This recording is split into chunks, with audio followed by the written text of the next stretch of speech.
entertainmentbuddha.com.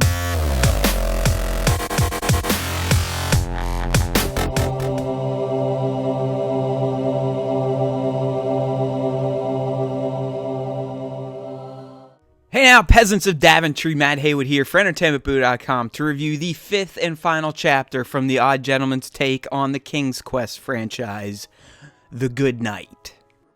I must say that overall King's Quest has been a treat and has offered more than a few great gaming narratives, so I'm a bit saddened that the series has come to an end with The Good Knight.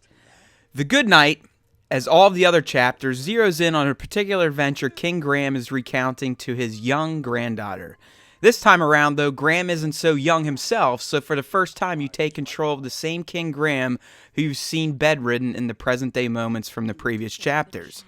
This carries one major bonus, which is the fact that Christopher Lloyd's voice is now used throughout the chapter, as he is the voice of old-ass King Graham and not the younger one we've seen in the previous 4 chapters. In The Good Knight, your final adventure is full of puzzles, some of which are very open-ended and require a ton of random searching to figure out.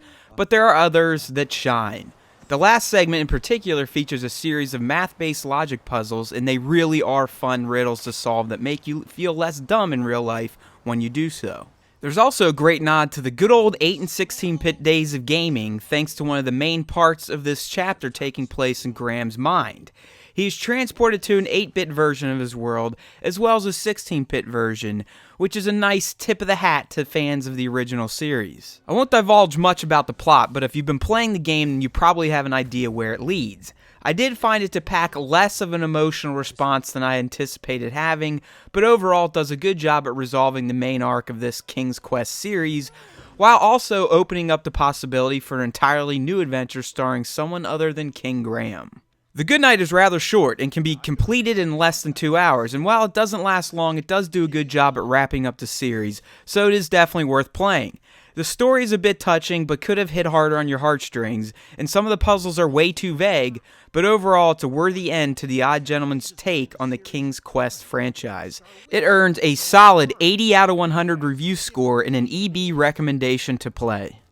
Thanks for watching. Don't forget to stay tuned to entertainmentbuddha.com on a daily basis because we will make you a better geek one post at a time.